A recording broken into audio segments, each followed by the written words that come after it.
Muy bien, doctores. Ahora vamos a comenzar con los tipos de parásitos conocidos como helmintos, que es lo mismo decir gusanos. ¿Ok? Vamos a ver acá, por ejemplo, las tenias, ¿no? Acá tenemos una tenia saginata, por ejemplo, un oxiurus, acá que es frecuente verlo en niños, y una complicación de la tenia o de la teniasis, que va a ser la neurocisticercosis, por ejemplo. El paciente puede venir con cuadros abdominales, molestias, ¿no? Náuseas, vómitos, etcétera, por ejemplo. Muy bien, entonces vamos a ver ahora los gusanos.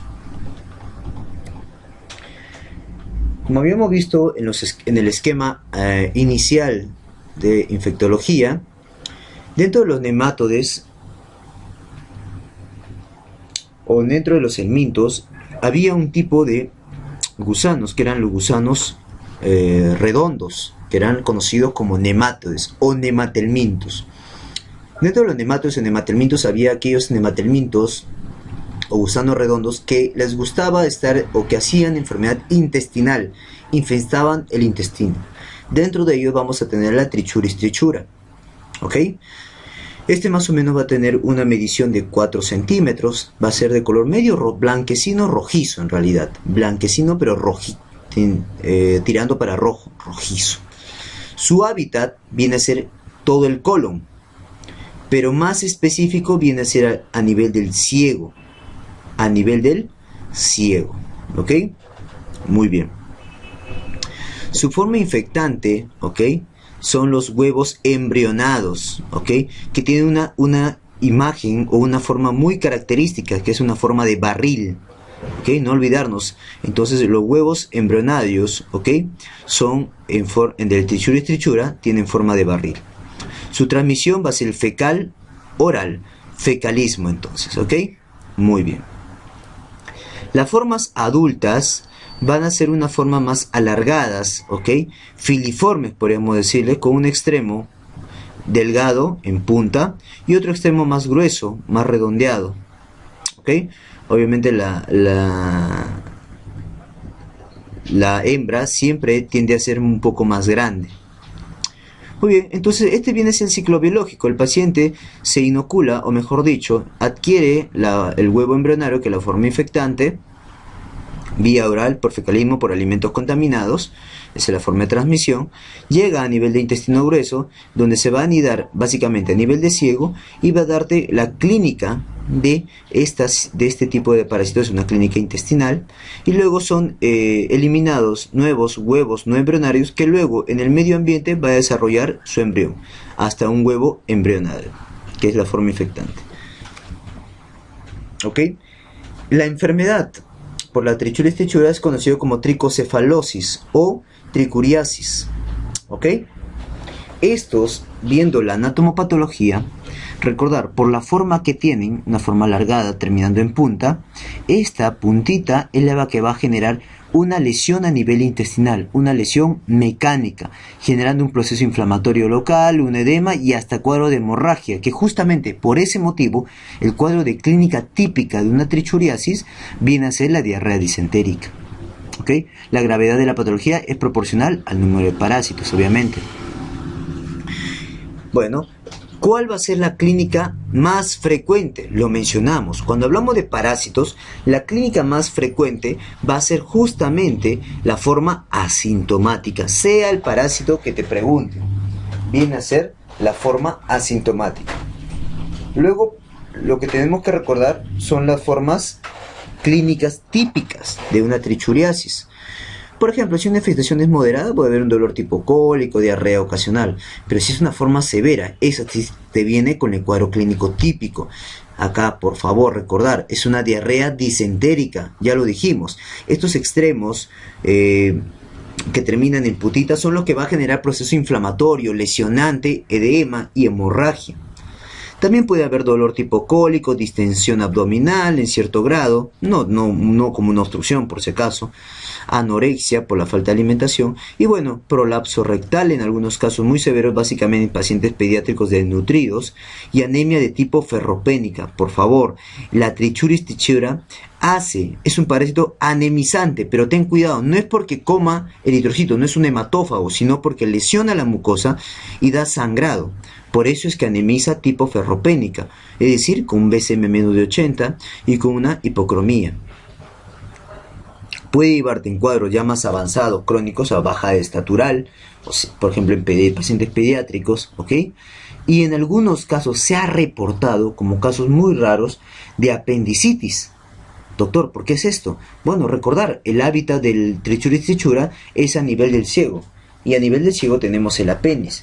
Por lo tanto, si este parásito llega a nivel de la luz apendicular, puede generar un proceso inflamatorio. Este nivel puede generar una apendicitis. Para el diagnóstico de lo que es trichuriasis o tricocefalosis, o también conocido como tricuriasis, podemos basarnos en una clínica, ¿no?, que ya lo hemos mencionado, y bueno, la observación de los huevitos clásicos en forma de barril, es decir, acá podemos ponerlo con un parasitológico seriado por 3.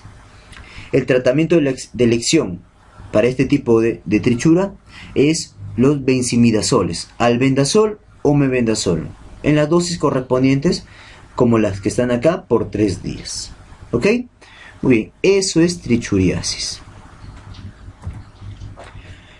Otro tipo de gusano, es decir, otro tipo del minto, o el minto o gusano redondo o nematelminto de afectación intestinal, es el famoso Enterobius vermicularis, también conocido como Oxyurus. Este Enterobius vermicularis, conocido como Oxyurus, más o menos tiene un tamaño de 4 milímetros, es uno de los más pequeños, o 10 a 12 milímetros, o sea, no pasa de 1 centímetro. Típico, por favor, color blanco, blanquecino, chiquititos. Su hábitat, como la trichura trichura, es a nivel de colon, pero más aún, ¿dónde? En ciego, te voy diciendo. Por eso también es una causa relativamente rara de apendicitis aguda, igual que la trichuras. La forma infectante viene a ser también los huevos que estaban en el medio ambiente, primero no embrionarios y luego los huevos embrionarios. Estos son los que hacen, o los que son la forma infectante, huevos embrionados, ¿ok? La transmisión obviamente es fecalismo, fecal oral, consumo de alimentos contaminados con estos huevos embrionarios. Entonces, este es el ciclo biológico tan simple de la oxyurus o de oxyuriasis, ¿ok? Ingresan huevos embrionarios en los alimentos contaminados, ingresan al tubo digestivo, y este tubo digestivo llega la larvita a nivel de ¿dónde? A nivel del colon, en donde va a ser su hábitat, más aún en el ciego, para luego estas hembras o machos hacer su reproducción y botar los huevitos. La hembra, cuando va a liberar sus huevitos, ella va a reptar durante la noche hacia la zona perianal, y es más o menos a las 12 de la noche o a la 1 de la madrugada en la que está botando los huevitos, en lo cual podemos evidenciar oxyurus a nivel perianal. Por eso es que cuando pidamos el examen, que es la detección de los huevitos, le decimos a la mami que con el test de Graham, que es con una cinta adhesiva, lo pegue a nivel perianal, para en ese momento entre la medianoche y la 1 de la mañana, en el cual es el momento en el cual puede evidenciar estos parásitos, ¿no? Entonces acá es eliminado, de repente llega un alimento que lo contamina y bueno, cumple el ciclo de este oxyurus. Muy bien. ¿Cómo será la clínica? Bueno, primero, antes de la clínica, recordar la epidemiología. El oxyurus es una de las parasitosis más frecuente en pacientes pediátricos, en niños, ¿ok? Más que en adultos. Y es muy, pero muy contagioso. La clínica de este paciente, bueno, puede ser un prurito anal, recuérdate, en la noche, pacientes le pica la zona perianal y entonces va a estar con prurito, picazón, rascados, por eso podemos ver un eritema perianal. O de repente vulvar si es una niñita, famoso bruxismo, que es el rechinar de los dientes. ¿Por qué tiene intranquilidad, insomnio? Bueno, no lo deja dormir, esta picazón, ¿qué más? Tiene intranquilidad porque al día siguiente, como no durmió bien, está irritable, intranquilo. ¿Ok? Y bueno, el enrojecimiento en el margen anal. También puede haber dolor abdominal a nivel de fosa ilíaca derecha, claro, ahí es su hábitat, pues, ¿no? En el ciego. Puede haber cuadro de diarrea, que no es lo típico, y en algunos casos se ha reportado, ya lo mencionaba, apendicitis, ¿no? Que es muy poco frecuente en realidad. Si es una niñita, este oxyurus, al llegar a la zona perianal, puede reptar hacia la zona anterior, hacia la parte anterior, llegando al área genital de la niñita, haciendo cuadros de leucorrea, ¿no? Así, de descarga de repente, de flujo vaginal, ¿ok? Dándote una vaginitis, e inclusive puede llegar a ser infecciones urinarias. ¿Por qué? ¿Por el parásito per se? No, en realidad porque el parásito en su espalda, como va reptando, en su espaldita va llevando las bacterias del colon, el Escherichia coli, por ejemplo, dándote una infección de tracto urinario. Entonces, en niñitas, si viene una niñita con descenso, con prurito vulvar de repente, manchando el calzoncito, no vamos a pensar en un primer lugar en una ITS, porque es una niña, pues, a menos que haya el antecedente de una violación, ¿es así? Pero si no tiene este antecedente, no vamos a empezar en una ITS, pues. Lo primero que vamos a pensar es una parasitosis, clásicamente por Oxyurus. El diagnóstico vamos a verlo, que nos podemos ayudar con el clínico, ¿no? Con todo lo que hemos mencionado acá. Pero si nos preguntan el diagnóstico, método diagnóstico de elección para oxuriasis o enterobiosis, viene a ser el test de Graham, ¿ok? Obviamente también podemos ver eosinofilia como cuadros asociados, ¿no? Así que en realidad se va a ver en todo tipo de parasitosis. El tratamiento de elección también es un intrimidazol, que es el albendazol o mebendazol. También podemos dar palmoato de pirantel. Tratamiento de elección de estos tres viene a ser el albendazol. Y acá tenemos que recordar, la CDC te lo dice claramente, cómo es que debemos de dar este tipo de antiparasitarios en estos pacientes. Bueno, de la siguiente manera, dependiendo si fuera menor de 2 años o si fuera mayor de 2 años, y en adultos. Si fuera menor de 2 años le vamos a dar 200 miligramos ahorita, hoy, y le vamos a repetir otros 200 miligramos a las 2 horas. Discúlpame, a las 2 semanas. ¿Ok? Si fuera un paciente mayor, pediátrico, mayor de 2 años o paciente adulto, vamos a darle también albendazol, pero a dosis de 400 miligramos ahora y lo repetimos a las 2 semanas. La pregunta es la siguiente: doctor, ¿por qué es que le repetimos una dosis ahora y otra dosis a las 2 semanas? Bueno, esto tiene que ver con la biología del parásito. Cuando le damos la dosis ahorita, en este momento, lo que vamos a matar es a los parásitos adultos, a las formas adultas, pero no a las formas de los huevitos. Entonces, tenemos que esperar otras 2 semanas para que crezcan estos huevitos y nuevamente podamos matarlos. ¿Ok? Disculpen. Por eso es que esperamos otras 2 semanas para dar la segunda dosis de albendazol. ¿Ok? Por la biología del parásito. Muy bien. Ahora vamos a estudiar a lo que es el Ascaris lumbricoide. Este Ascaris lumbricoide es uno de los parásitos muy representativos de los gusanos redondos intestinales. Más o menos mide entre 20 y 40 centímetros, promedio 30 centímetros, como una regla. ¿Ok? Y va a tener, mejor dicho, es el parásito gusano redondo más grande que vamos a ver, que tiene afectación intestinal. Su color más o menos es blanco rosado y su lugar, su hábitat viene a ser el intestino delgado, clásicamente a nivel de yeyuno, sin adherirse, sin lesionar la mucosa. ¿Ok? Por lo tanto no va a haber sangrado, no va a haber proceso inflamatorio. Su forma infectante viene a ser los huevos infectados con larvas o huevos larvarios, que tienen una forma típica, ¿ok? Con una superficie maleonada, parecen granadas, ¿ok? La transmisión obviamente va a ser el consumo de alimentos, ¿ok? Alimentos contaminados, es decir, fecalismo. Tenemos que recordar, doctores, que hay un grupo de parásitos en el cual el que lleva la batuta, el que lleva el estandarte de este grupo es el Ascaris. Este grupo de parásitos que estoy mencionando, que es el Necator americano, el Ancylostoma, el Strongyloides y el Ascaris lumbricoide, estos 4 parásitos tienen la capacidad de hacer un ciclo muy característico a nivel del humano, que es el ciclo de Loss. ¿En qué consiste ese ciclo de Loss? Bueno, de la siguiente manera: yo ingiero ¿Ok? Para eso nos ayudamos de este esquemita de la CDC. Yo ingiero un huevo infectado. Este huevo infectado ingresa al tubo digestivo, llegando al estómago. En el estómago, gracias a los ácidos, al pH, rompe la cascarita de este huevo, liberando a la larva. Como es una larva muy pequeñita, llega al intestino delgado y puede, por ser muy pequeña, puede pasar a través de la pared intestinal.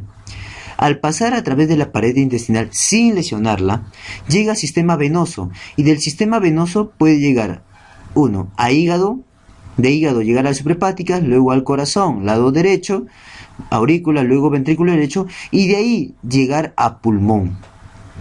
Y en pulmón va a ser la primera clínica del ciclo de Loos, que es la clínica respiratoria. ¿Ok? Clínica respiratoria. Recordemos, acá va a llegar a nivel de los vasos, ¿ok? A nivel de los capilares pulmonares, ¿ok? Y estos, justo cuando llegan en contacto estos capilares a una cavidad alveolar, pasan a la cavidad alveolar, rompen. Esa ruptura va a ser una de las clínicas típicas de la afectación pulmonar, que es la hemoptisis, por la ruptura de esa membrana alveolo-capilar. Luego este parásito se queda en el alveolo para seguir su crecimiento, para que adquiera capacidad de reptación. Al adquirir la capacidad de reptación, este puede ascender por los bronquiolos respiratorios, bronquiolos terminales, ¿ok? Y generar un proceso ligeramente obstructivo, que en la clínica podemos evidenciar con sibilancias, pero sibilancias localizadas, no difusas, ¿ok? No difusas como si fuera un asma, como un SOP, sino localizadas. Luego, también, como el parásito está a nivel del pulmón, puede hacer un síndrome pulmonar, llamado el síndrome de Loeffler, que es por la presencia del parásito a nivel del parénquima pulmonar. Y este síndrome de Loeffler es una neumonitis, tiene 4 nombres. Neumonitis eosinofílica aguda autolimitada. Neumonitis eosinofílica aguda autolimitada. ¿Ok? Muy bien. Síndrome de Loeffler. Entonces, ¿quiénes harán síndrome de Loeffler? Todos aquellos que hagan ciclo de Loos. Simple. El que lleva la batuta, Ascaris lumbricoides. Bueno, ¿cómo voy a ver en la radiografía un síndrome de Loeffler? Son lesiones medios enradiadas, ¿no? Como rayos de sol, de la zona periliar hacia la zona más externa, de forma bilateral. Como forma de abanico, también le conocen así. ¿Ok? Muy bien. Este parásito, como ya adquirió características de reptación, puede migrar. Llegan al bronquio secundarios, bronquios primarios, tráquea, ascienden a nivel de orofaringe, ¿ok? Ascienden, discúlpame, a nivel de laringofaringe y el paciente siente como si tuviera algo en la garganta. Lo siente y lo pasa. Entonces el parásito lo deglute. Pasa nuevamente a nivel tubo digestivo, ahora ya es grandecito, más grande, por lo tanto no puede pasar a nivel de la mucosa intestinal, sino que se queda a nivel del intestino delgado, preferentemente a nivel del yeyún, para que desarrolle la forma adulta de este parásito. Y de esa manera cumple su ciclo de Loos. ¿Ok?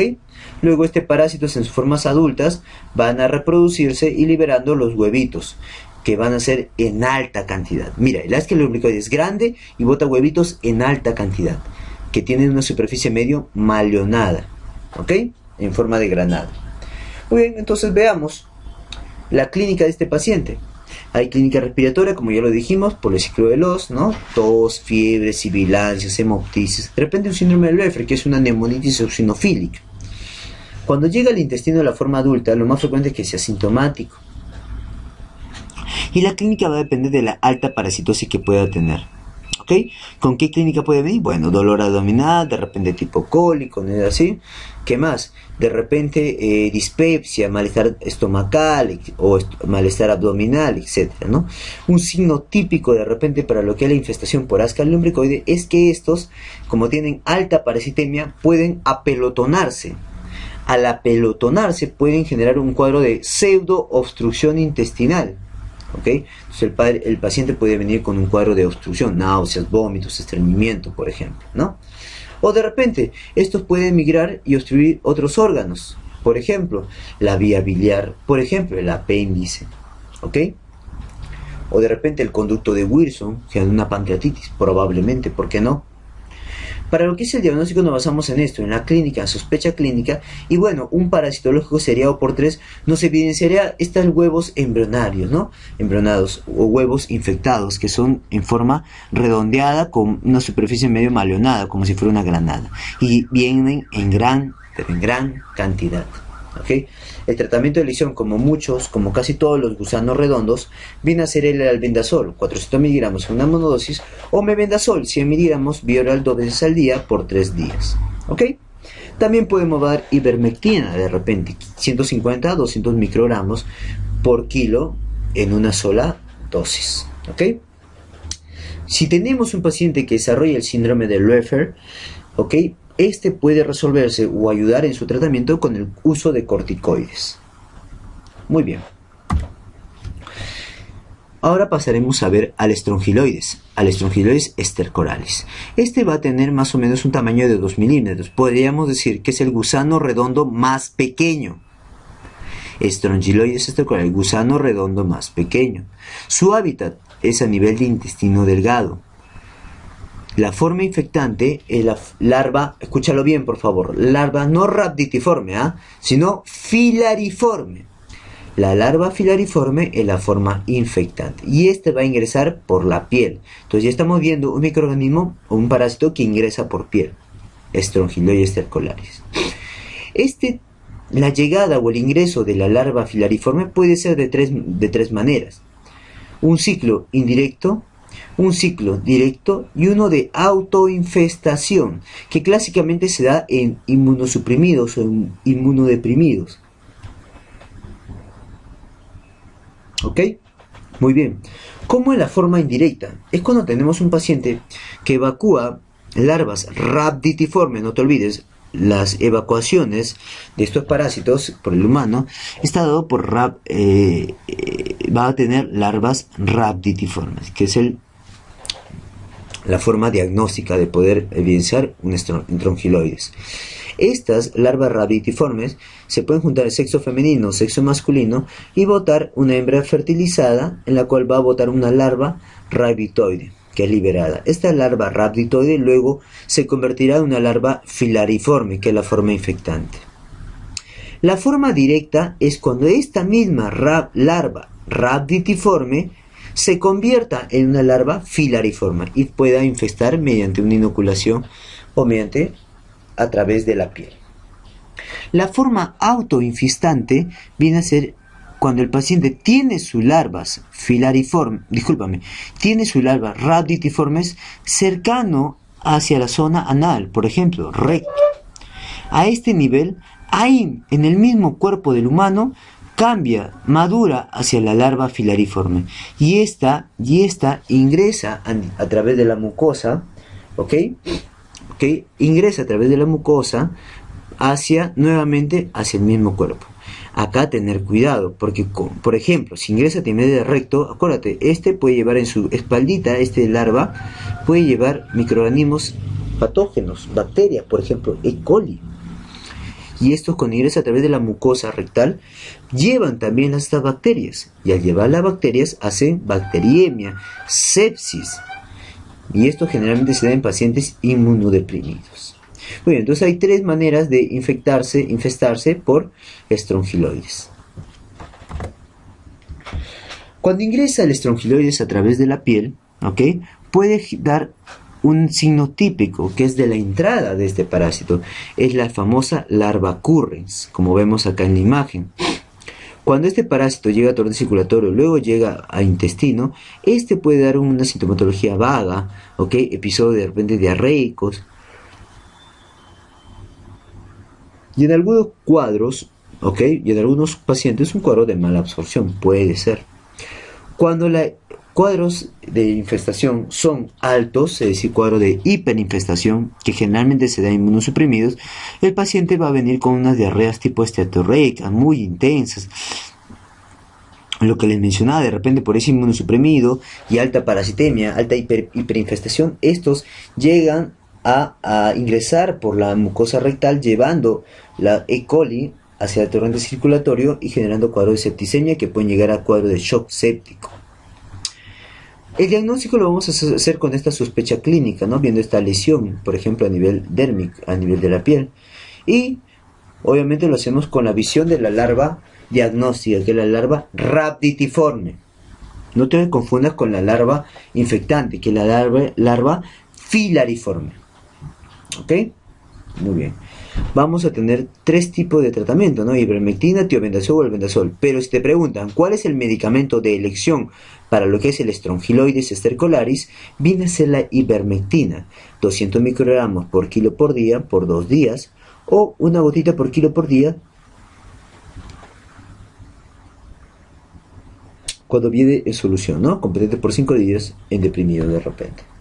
También está el tiobendazol, 25 miligramos por kilo 2 veces al día por 3 días, o albendazol 400 miligramos por día 2 veces al día por 7 días. Eso es Strongyloides. Otro tipo de gusano redondo intestinal viene a ser el ancilostoma y el necator americano, conocidos, por eso lo estudian juntos, como las uncinarias. Estas uncinarias tienen un tamaño aproximado de 10 milímetros, 1 centímetro, son blanquecinos herrumbrosos y su hábitat es el intestino delgado. La forma infectante viene a ser la larva parecida al Strongy, larva filariforme, y también parecido al Strongyloides, va a ingresar a nivel de la piel, mediante la piel. ¿Ok? Luego esta de la piel ingresa al torrente circulatorio y puede hacer parasitemias. ¿No es así? Muy bien. Cuando llega a intestino delgado, ¿ok? Por su extremo distal, un extremo puntiforme, va a anclarse a nivel de la mucosa, llegando a estar en contacto con los capilares. Y eso es lo que hace la clínica típica de las uncinarias. Estar en contacto con capilares para que cumplan su función de ser hematófagos. Al ser hematófagos de gluten, ¿ok? Digieren lo que son los eritrocitos, por eso el paciente viene con anemia, ¿ok? Más o menos como dato extra podemos reconocer que estos van a chupar sangre, entre comillas, a volúmenes de 0.1 mililitro por día por gusano, ¿ok? Muy bien. Las uncinarias es la segunda infección helmíntica más frecuente, ¿ok? Tenemos como dato epidemiológico. ¿Qué clínica va a tener? Bueno, una pápula pruriginosa que no recuerda el paciente, ¿ok? Justo en el lugar de la entrada de este tipo de parásitos. El pasaje larvario pulmonar da poca sintomatología, no hace tu clásico síndrome de Loeffler, por ejemplo. Luego llega a duodeno yeyunal, ¿ok? Y puede dar un dolor epigástrico tipo cólico, de repente asociado a diarrea. Pero el signo típico clásico es una anemia ferropénica, porque este parásito, esta uncinaria, es un hematófago, ¿okay? De lenta duración y tolerable, ¿no? Se va cronificando. El diagnóstico lo vamos a hacer con una sospecha clínica y un parasitológico seriado por 3, en el cual vamos a evidenciar los huevos embrionados que son expulsados en las heces. Tratamiento de lesión, bueno, como la mayoría de nematodes o gusanos redondos intestinales, es el albendazol, 400 miligramos vía oral en monodosis, o mebendazol, 100 miligramos vía oral 2 veces al día por 3 días, o 500 miligramos en una dosis única que también podemos darle según la recomendación de la CDC.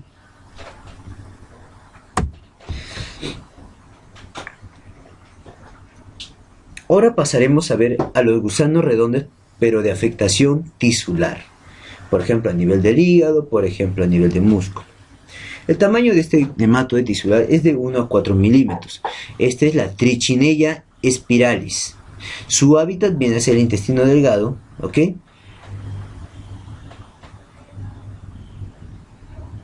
Y también a nivel de la musculatura, por ejemplo. La forma infectante viene a ser las larvas enquistadas. O sea, doctor, ¿dónde están enquistadas? Bueno, vienen a estar enquistadas en el tejido o la musculatura de los cerditos. Por eso es que se asocia esta trichinella, que da la triquina, bastante con los chanchitos. ¿Ok? Esa es la forma infectante. Son las larvas enquistadas en la musculatura de los cerditos, o cualquier tipo de tejido de los cerditos. Su transmisión es vía oral por consumo de una carne contaminada, ¿ok? Y su ciclo biológico es en un solo huésped muchas veces. Esta triquina o triquiniosis para fines de examen, tenemos que buscar el antecedente de haber consumido carne de cerdo cruda o mal cocida. Luego nos ayudamos de la clínica, que puede presentar una gastroenteritis, o sea, una diarreíta con náuseas, vómitos, cólicos. De repente, como este tiene afectación, después de ir al intestino delgado, puede llegar a otras partes del cuerpo, por ejemplo, músculo, por ejemplo, hígado. Dándote a nivel muscular miositis, con mialgias espontáneas, a la palpación o a la movilización. Hay a veces formas graves en las cuales afecta el miocardio, o sea, el músculo a nivel del corazón, dándote una miocarditis parasitaria por triquina. Existe una tetrada clásica, que es la presencia que venga con eosinofilia, con edema periorbitario, miositis y fiebre.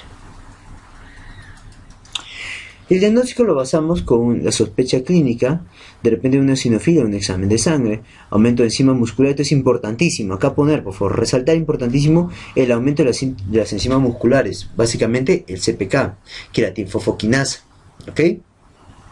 Excepcionalmente podemos ver parasitosis en heces, entonces lo que más nos ayudará es la afectación de la musculatura, por ejemplo, ¿no? La elevación de la queratinfosfoquinasa. Como todo nematode, el tratamiento viene a ser con nitroimidazoles, ¿no? Albendazol 400 miligramos vía oral 2 veces al día por 8 a 14 días. Mebendazol de 200 a 400 miligramos vía oral 3 veces al día por 3 días. Luego 400 a 500 miligramos vía oral 3 veces al día por 10 días más. Si el paciente viene con una afectación evidente muscular, una miositis, podemos dar tratamiento desinflamante, ¿ok? Por ejemplo, prednisona, 0.5 a 1 miligramo por kilo por día, ¿ok? Muy bien, hasta ahí lo que es triquinosis. Otro nematode tisular que debemos recordar viene a ser el toxocara, ya sea Toxocara canis o Toxocara catis. Este es conocido como el ascaris de los animales, ¿ok? Más o menos el adulto mide 5, ¿ok? Similares al hombre, pero más pequeños, 5 a 10 centímetros, ¿ok? Huevos similares, pero más grandes y más irregulares, parecidos al ascaris, ¿ok? Su hábitat de este, ¿ok? Va a ser el intestino del perro y del gato. La forma infectante va a ser los huevitos embrionarios. Esta es la forma infectante y esta va a estar en contacto con niños, con personas adultas, con conejos, por ejemplo. Ingresar, ¿ok? Esta ingestión de huevos ingresa al organismo.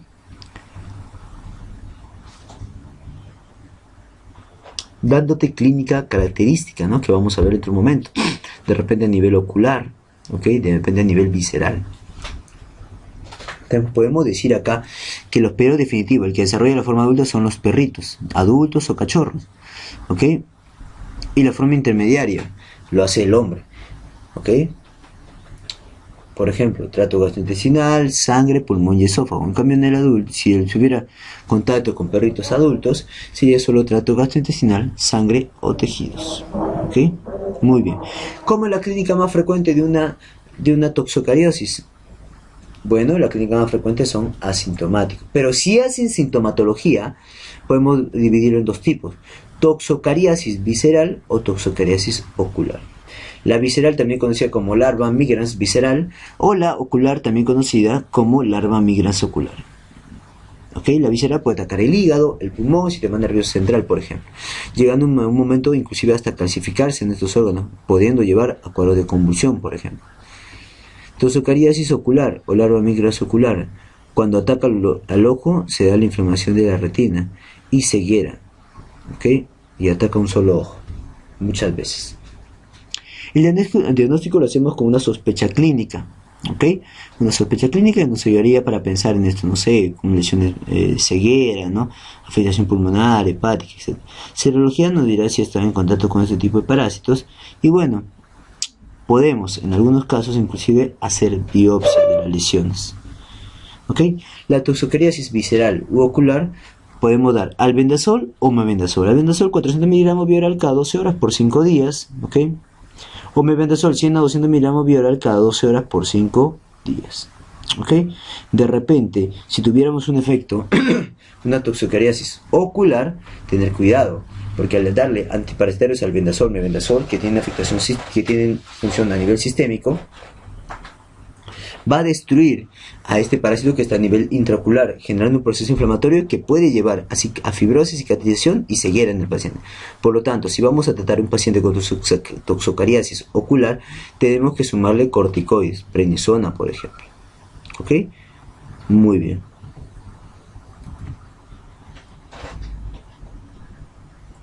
Ahora vamos a ver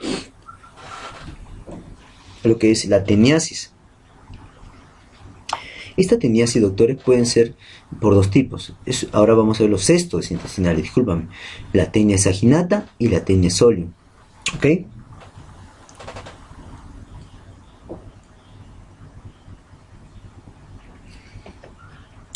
Como norma general, en la biología, en la forma, el tamaño del parásito, tienes que tener en cuenta esto.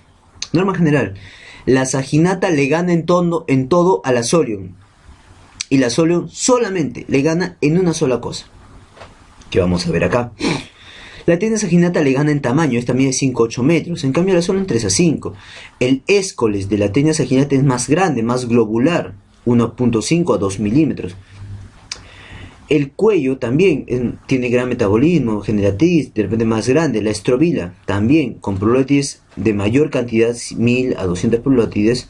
Y sus probólides maduras o gravídicas también son más grandes, con mayor ramificaciones, como vamos a ver en la imagen de la siguiente diapositiva. Si tiene más de 12 ramificaciones, importantísimo, eso nos dice que esta es una tenia saginata. Si tuviera menos de 12 ramificaciones, esto nos dice que se trata de una tenia solium, hablando por si acaso de las probólides gravídicas. Sus huevos más o menos son similares, ¿no? 30-45 micrómetros de diámetro, esféricos ovoideos, con gruesa corteza radiada de color café que contiene la oncósfera o embrión hexacanto. Como se habrán dado cuenta, en casi todas las características la tenia saginata le gana a la tenia solium, ¿ok? Por tal motivo, solamente en una cosa le gana la tenia solium a la saginata. Es la presencia de esta doble corona radiada de gancho, ¿no? Doble corona de ganchos en el rostero. Es la única cosa que le gana a la solium a la saginata.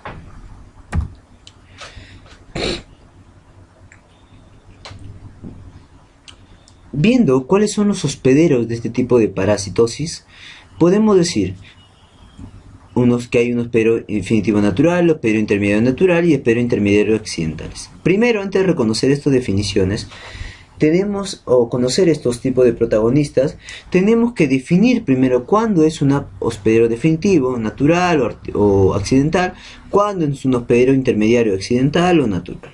¿Okay? El hospedero definitivo viene a ser aquel tipo de parásito que va a infectar en su forma adulta. ¿Okay? En cambio, el hospedero intermediario es aquel que va a hospedar al parásito en su forma quística embrionada. Larvaria. ¿Ok? Muy bien. Entonces, ¿cuál es el hospedero definitivo en la tenia solium y tenia saginata? Bueno, viene a ser el hombre, el humano, dándote la clínica de teniasis. ¿Ok? En cambio, el hospedero intermediario o natural en tenia saginata viene a ser el ganado vacuno y en tenia solium viene a ser el ganado porcino. ¿Ok? Muy bien. El hospedero intermediario accidental, entonces aquel que accidentalmente va a desarrollar las formas quísticas larvarias, solamente eso se va a ver en la biología del paciente con tenia solium. ¿Ok? Que en el humano puedes darte cisticercosis. Entonces veamos, características de la forma infectante y características de la cisticercosis. La forma infectante, doctores, va a ser larvaria, ¿ok? En la teniasis, la transmisión va a ser ingesta de carne mal cocida con larva de repente, y los cistoclastos, discúlpame, en la cisticercosis, la forma infectante serán los huevos embrionarios, ¿ok? La transmisión es ano-mano-boca, es decir, fecalismo, autofecalismo, y su hábitat puede ser en cualquier parte de la economía del cuerpo, cerebro, ojo, corazón, músculos, etc. Veamos acá el ciclo biológico de lo que es la teniasis, y también lo que está en amarillo, la cisticercosis. Bueno, tenemos acá un paciente que hace sus deposiciones en el campo, por ejemplo, viene un cerdito e ingiere estos huevos, ¿ok? Estos huevos infectantes del piso. Entonces el chanchito, el cerdito, acá ingiere estos quistes, estos huevitos, y como son chiquititos estos huevitos, ¿ok? Pasan por su torrente, por su intestino delgado, por la pared, llegando a toda su economía, ¿no? Circulación venosa, luego llegan a toda su economía. Muy bien. Este de acá, este paciente va a vender, digamos que este cerdito está mal cocido, ¿ok? O en mala higiene, ¿ok?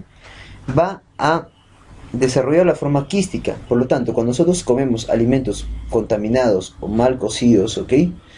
Podemos estar ingiriendo la forma larvaria, y esta forma larvaria ingresa nuevamente al tubo digestivo de este paciente y desarrolla nuevamente la teniasis, si la estaba quitando, ¿ok? Muy bien, la teniasis. ¿Qué pasaría si por acá el paciente de lo que hizo su deposición no se lavó la mano? Entonces va a llevar los huevos ya no al cerdito, sino ahora a otra persona o a sí mismo también, ¿ok? Lleva estos huevitos y como es chiquitito pueden pasar por el torrente, o discúlpame, por la pared intestinal, llegando a circulación sanguínea.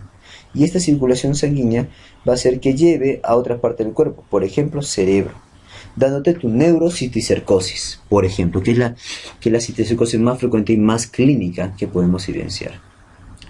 Entonces tenemos un estadio de teniasis y otra enfermedad que es la cisticercosis. Esta clínica que vamos a ver acá es la clínica de la famosa teniasis, ¿ok? Fíjense con síntomas generales, astenia, malestar general, epigastralgia de repente, irritabilidad, baja de peso, ¿no es así? Muy bien. Para hacer el diagnóstico de la teniasis, lo que nosotros hacemos nos basamos en la clínica que ya hemos mencionado, detección de coproantígenos que también se puede utilizar, y bueno, un parasitológico seriado en 3 o de repente un test de Graham. El diagnóstico de certeza es con la presencia de proglótides gravídicas y huevos en las heces. Si tenemos acá dos proglótides gravídicas, ¿cuál es la causada por tenia saginata? ¿La izquierda, acá, o la derecha? Bueno, lo más probable es que se deba a la derecha. ¿Por qué? Porque tiene una gran cantidad de ramificaciones esta proglótide gravídica. En cambio, la forma de acá, la cuarta rotación, viene a tener esta forma de acá, esta proglótide gravídica, va a tener ramificaciones que no superan el número de 12. Menos de 12 ramificaciones para lo que es la tenia solium y más de 12 ramificaciones para lo que es la tenia saginata. ¿Ok? Entonces eso nos ayudamos para hacer el diagnóstico de certeza. De la misma manera, ¿ok? Lo que es la presencia de los huevos, ¿ok? En las deposiciones de las personas. Para el diagnóstico de teniasis.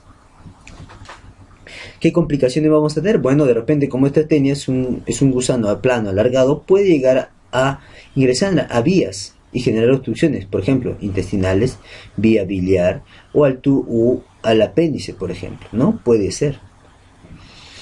Tratamiento de elección para todo cesto intestinal, praziquantel. ¿Ok? Entre la teniasis, tratamiento de elección praziquantel. De repente podemos dar también un medicamento que tiene efecto solamente intraluminal, que es la niclosamida. ¿Ok?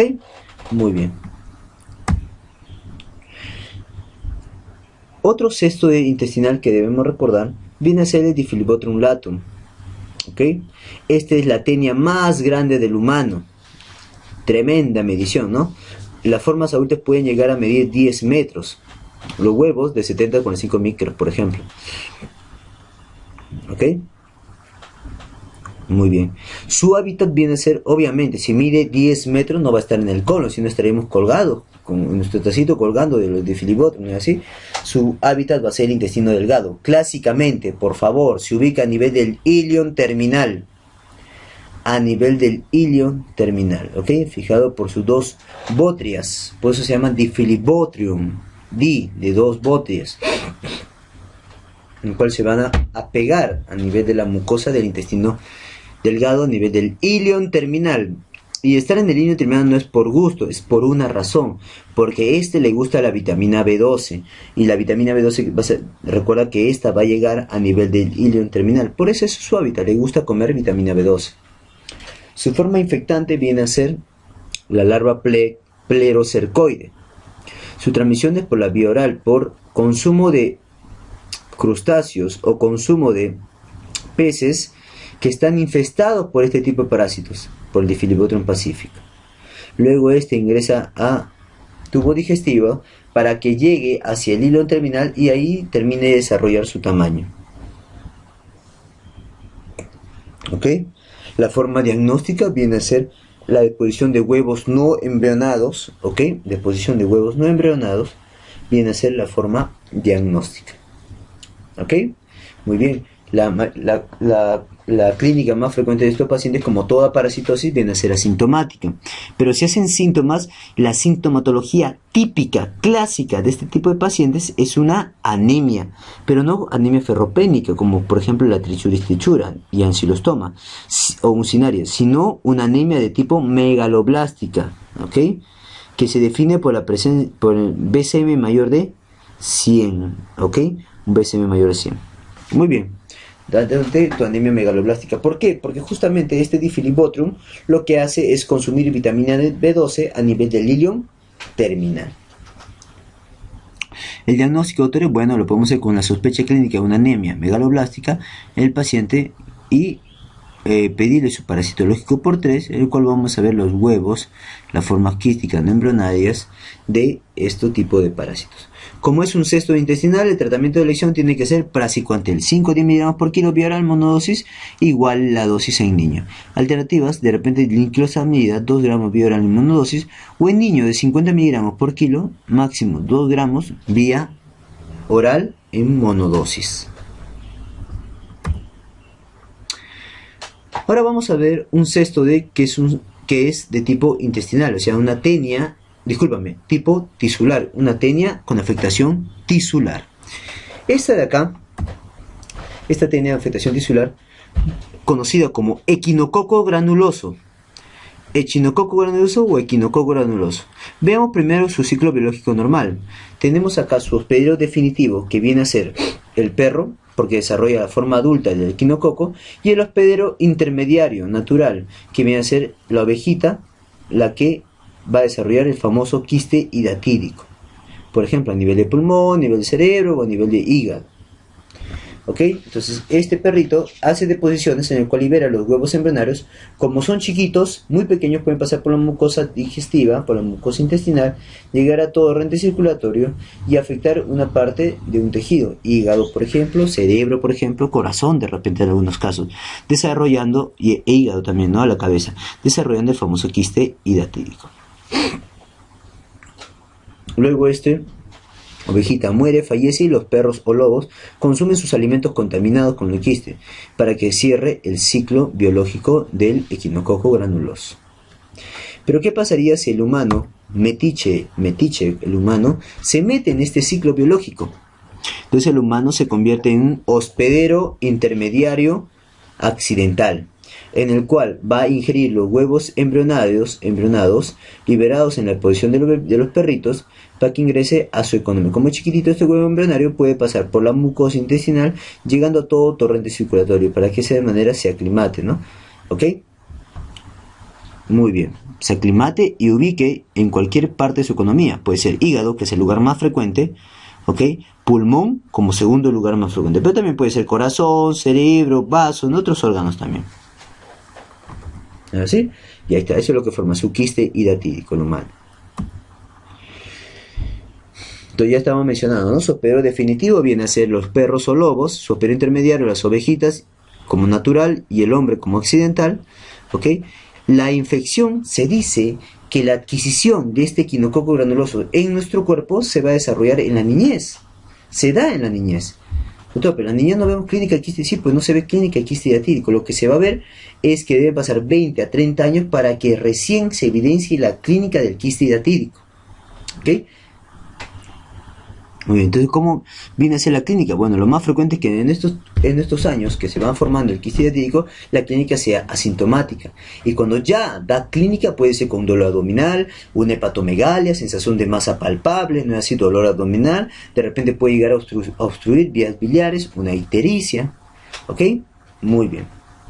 Si hacemos un corte anatomopatológico de un quiste hidatídico, lo que podemos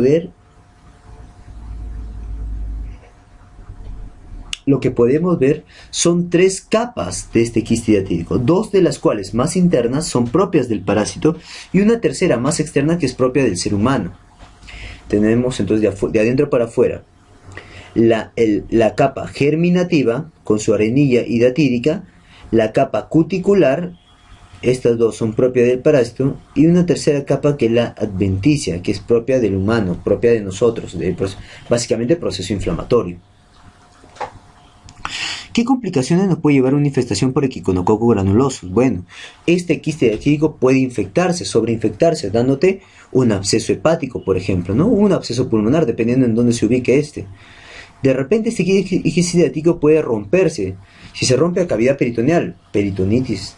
Si se rompe hacia las vías biliares, que se liberen todo ese arenilla, el contenido hidatídico hacia el intestino, por ejemplo. Bronquios, claro, si tuviéramos una afectación a nivel pulmonar, de repente se pone en contacto con algún tipo de bronquiolo, bronquiolo respiratorio, secundario, no lo sé, se pone en contacto y libera el contenido de este quiste diatídico, ¿ok? Este contenido que se da con vómito se puede conocer con el nombre de vómica hidatídica, ¿ok? Muy bien. Hay cuadros de diseminación que estamos comenzando a ver, ¿no es así? Por todo el peritoneo, por ejemplo. ¿Ok? Muy bien. También por la sensibilización a las proteínas del quiste, urticaria, eosinofilia, anafilaxia puede haber, ¿no es así? El diagnóstico nos basamos en la clínica del paciente. Cualquier masa palpable que podemos evidenciar a nivel de hígado, si viene de zonas endémicas, o sea, de la sierra, podemos pensar en una infestación por Asclepias y no necesariamente operar. ¿Se entiende? Muy bien. Este Echinococcus granuloso, discúlpame. Entonces, el diagnóstico puede tener un diagnóstico clínico, epidemiológico y puede haber eosinofilia. Las imágenes que vamos a tener, ok, podemos pedir imágenes para ver esas quistes. Una radiografía de tórax, por ejemplo, si está a nivel pulmón, después una tomografía, de repente a nivel pulmonar o de repente a nivel hepático. Vamos a ver imágenes quísticas con un signo del camalote. El signo del camalote lo vamos a ver cuando se da la vómica, por ejemplo, ¿no? Que es un signo de como una olas a nivel, ok, intraquístico, ¿ya? Y un diagnóstico específico podemos pedirlo con una ELISA, ¿no? Una ELISA serología.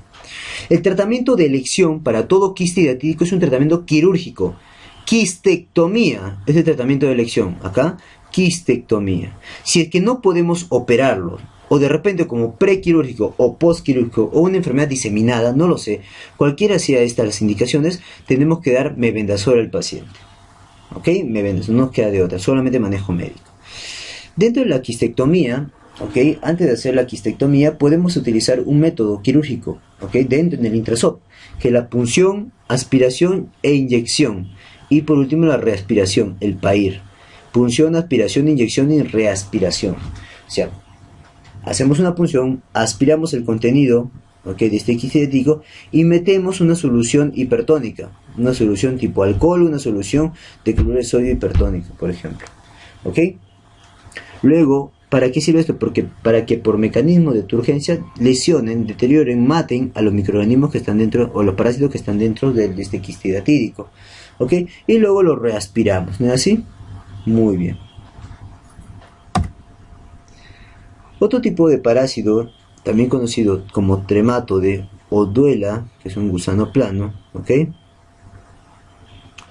es la fasciola, o discúlpame, claro, es gusano plano, es la fasciola hepática, trematode o también conocido como duelas, fasciola hepática. Esta fasciola hepática, doctores, va a tener su hábitat a nivel de las aguas dulces, por ejemplo en el río. ¿Dónde? En los caracoles. En los caracoles de agua dulce o de río, de la familia Lamnidae, va a ser el lugar de su desarrollo de estos tipos de parásitos, de esta fasciola hepática, para que luego bote la cercaria y ésta sea ingerido, mejor dicho, esta invada vegetales, luego sea ingerido por el ganado vacuno, por las ovejitas, para desarrollar la forma de infestación a nivel intrahepático, a nivel de los canalículos biliares. Luego esta, por sus deposiciones, van a ser eliminados huevos embrionarios en agua dulce, luego para buscar un caracol y en este hacer su desarrollo hasta una cercaria y volverse infectante, ¿no? Hasta una metacercaria, que es el infectante. Bueno, ¿qué pasa si ingresa el hombre a este ciclo? El hombre es tan metiche que se mete en este ciclo, de manera que ahora se llamará a este hombre como un hospedero, ¿ok?, un hospedero accidental. ¿Ok? Se puede decir hospedero definitivo porque desarrolla la forma adulta de la fasciola hepática. ¿Esta cómo ingresa? Bueno, tenemos acá la metacercaria, ¿ok? Por el consumo de helechos, ¿ok? ¿Ok? Discúlpame, no es helecho, es el consumo de berros. Por el consumo de berros que tienen las metacercarias de este tipo de fasciola, ¿ok? Ingresa al tubo digestivo. Como es pequeñita esta metacercaria, puede ingresar al torrente circulatorio, ¿ok? Al ingresar al torrente circulatorio, discúlpame, ingresa, o por ser tan pequeño, penetra a través del intestino delgado, sin lesionarlo, ¿eh? Penetra y llega a cavidad peritoneal. Por semanas o meses, este fasciol está nadando por la cavidad peritoneal. Está en alto contacto con peritoneo, alto contacto de reacción eosinofílica. Por eso es que el paciente con fasciola hepática hace una gran eosinofilia.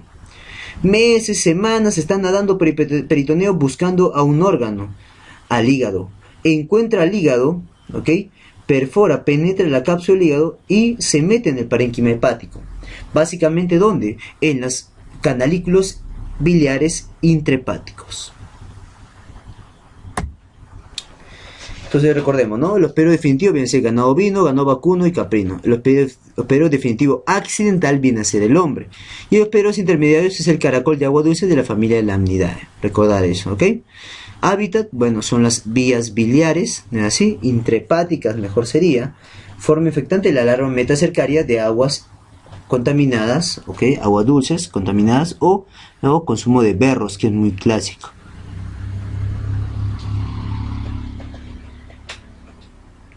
¿Ok? Muy bien. Dentro de la clínica que va a dar esta fasciola hepática va a haber una clínica aguda, que es de migración del parásito hacia el hígado, o sea, cuando está nadando en peritoneo.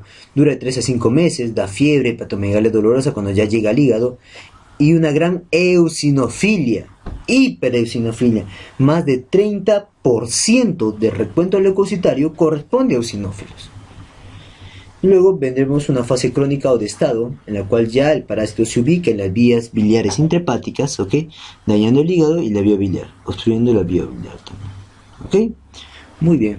El tratamiento, mejor dicho, en el diagnóstico de esta fasciola hepática no podemos utilizar métodos laboratoriales, como es el ARCA2, el Western Blot, fase 2 ELISA, y en la forma crónica, bueno, método directo, básicamente técnica de concentración. Básicamente eso es el diagnóstico para lo que es fasciola. Y el tratamiento de elección para fasciola hepática viene a ser el famoso triclavendazol, a dosis de 10 a 12 miligramos por kilo por día cada 24 horas por solo 2 días. Otro tipo de repente de medicamento que es muy también específico para lo que son los trematodes o duelas es el vitionol. ¿Ok? El vitionol. Muy bien. Otro tipo de trematode que debemos recordar es el Paragonimus peruvianus. ¿Ok? Este trematode tiene una forma adulta que puede medir 7.5 a 12 milímetros o 4 a 6 milímetros. ¿Ok? También tiene forma en estadio de huevo, que son eliminados por el esputo. Por esputo. Ah, doctor, entonces veremos que tiene afectación pulmonar. ¿Ok?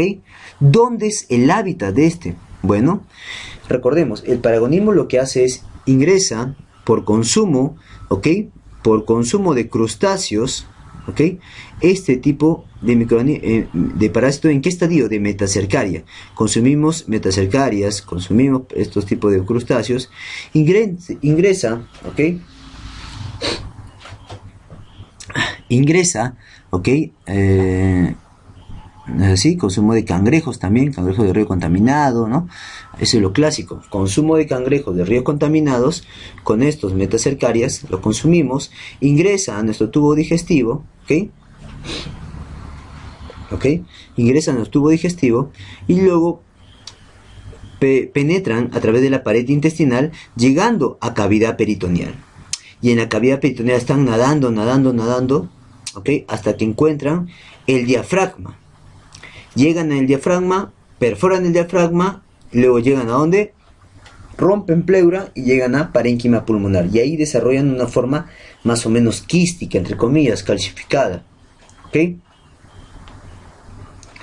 ¿Dónde? A nivel de los bronquios. Entonces, el hábitat del Paragonimos peruvians en el humano viene a ser los bronquios que están dilatados, ¿ok? Muy bien. El hospedero definitivo obviamente viene a ser el hombre. El hospedero intermediario primero es el caracol de río y luego el cangrejo de río, que son los crustáceos, ¿ok? Que van a llevar la metacercaria, que es la forma infectante. Muy bien, la sintomatología más frecuente es que sean asintomáticos, ¿ok? Pero si queremos ver una sintomatología, bueno, tiene que ser a nivel pulmonar, ¿no? Parecido a una bronquitis crónica, like bronquitis crónica, parecido, o sea, tos persistente, ¿ok? De repente una cierta dificultad respiratoria, o parecido a una tuberculosis, ¿ok? Tos, también puede haber hemoptisis, dolor y falta de aire en el pecho. 25% va a afectar el sistema nervioso central, lo cual es el de 60, ¿ok? Tos, hemoptisis, dolor y falta de aire en el pecho, ¿no? Como si fuera tuberculosis también. 25% pueden afectar el sistema nervioso central, ¿ok? De repente, ¿cómo es que podemos diferenciar que este paciente se parece a una tuberculosis? ¿Cómo le podemos diferenciar con el Paragonimos peruvianes, con la paragonimiasis? Bueno, con la tuberculosis es que el paciente tiene que tener baja de peso, el paciente tiene que tener un síndrome consuntivo, que no lo tiene el paragonimiasis, ¿ok? Para hacer el diagnóstico, bueno, le pedimos un examen de esputo. Acuérdate que va a estar botando ahí los parásitos. Un examen de esputo en el cual vamos a ver los huevos no embrionarios. Pero ten cuidado, no le pidas una prueba de BK, porque la BK, el ácido alcohol, lo puede destruir y va a salir negativo la prueba, ¿ok? Muy bien, también podemos ver radiografía de tórax, en la cual vamos a ver infiltrados lobulares, lesiones en moneda, cavidades, nódulos calcificados, ampliación iliar, engrosamiento pleural y hasta derrames. Por ese pasaje pues del paragonimos a través del diafragma, rompiendo la pleura y llegando a cavidad parenquimal. Vamos a ver también que al llegar acá sigue un camino de calcificación, que lo vamos a ver en una imagen, ¿ok? Como si fuera una imagen en raqueta de tenis, por ejemplo. Tratamiento de elección a este trematode viene a ser el praziquantel. ¿Ok? En niños y en adultos, 25 miligramos por kilo por 3 vía oral 3 veces al día y 2 consecutivos. ¿Ok? Muy bien. 2 días consecutivos. De repente, como una alternativa a este Paragonimos peruvianes es el triclavendazol. ¿Ok? Muy bien. Esta última diapositiva para esta parte del Mintos es a modo de resumen de cosas puntuales que debes acordarte. Resumen QMedic. Datitos puntuales. ¿Cuál es el nematode más pequeño? Intestinal, el estrongiloides, y el tisular, la Trichinella o triquina. El cestode más pequeño es la Immunolepsis nana. ¿Ok? Los helmintos que ingresan por piel, ¿cuáles son? Un nematode, que es el estrongidoide y las uncinarias, y un platelminto trematode, que es el chisostoma. Los helmintos que ingresan por picadura de mosquitos es el nematode tipo filarias, ¿no? Las filarias, con su famosa elefantiasis, que no lo vamos a ver en el Perú. Los helmintos que hacen ciclo de Loss y síndrome de Leffler, que son, recordarlos con la mnemotecnia NASA o USA. NASA, N de Cátor americano, A de ancilostoma, S de estrongiloides y la última A de Ascaris lumbricoides, que es el gran representante, el más clásico. Doctor, ¿y USA qué significa? Bueno, recordemos, la NASA, ¿en qué país está? La NASA está en Estados Unidos, por lo tanto, lo que queremos, ponemos ahí USA. La A es de Ascaris, la S de estrongiloides y la U de uncinarias, que no es otra cosa que el Necator americano más el ancilostoma. O sea, te pueden preguntar de esas dos maneras. Helmintos que anemizan. Trichuris trichura va a ser una diarrea disentérica, por lo tanto su anemia es de pérdida, de ferropénica. En cambio las uncinarias, doctores, las uncinarias, por ser hematófagos, hacen una anemia tipo ferropénica netamente. Y el otro tipo que anemiza es el difilibotrum pacífico, el cual se adhiere a nivel del hilio terminal y va a absorbir vitamina B12, llevándonos a deficiencia de vitamina B12, que se explicará con respecto a los eritrocitos en una anemia de tipo macrocítica. Mejor aún, si es por deficiencia de vitamina B12, megaloblástica. ¿Ok? El minto que hace alta eosinofilia, más de 30-40% de eosinofilia, de recuento leucocitario. Fasciola hepática. Tratamiento de elección para nematodes. A ver, veamos los tratamientos en general. Hay opciones. Para lo que son las nematodes, es decir, gusanos redondos, el tratamiento de elección para la gran mayoría de ellos es albendazol, pero de repente podemos tener ahí excepciones. Si fuera un hematointestinal tipo estrongiloides, el tratamiento de elección es ivermectina. Cuando es la triquina, el tratamiento de elección, mejor dicho, al albendazol tenemos que sumarle corticoides. Y cuando es una filariasis, para lo que es la elefantiasis, damos dietilcarbamazina. O si presentación nodular, damos albendazol nada más. Como ya lo mencioné, en el Perú no ha habido casos reportados de elefantiasis hasta el momento. ¿Ok? Muy bien. Tratamiento de elección de platelmintos. Sexto esotrematodes. Es el praziquantel. Con excepciones también. ¿Qué excepciones? Bueno, es un cesto de tisular equinococo, que el tratamiento de elección es quirúrgico, si no, albendazol. Y un tremato de tipo la fasciola hepática, que su tratamiento de elección es el triclavendazol o triclovendazol. Entonces acá tenemos un esquema resumen, que son preguntas que han venido o que es muy probable que vengan. ¿Ok? Hasta ahí entonces lo que son los parásitos tipo gusanos, tipo helmintos.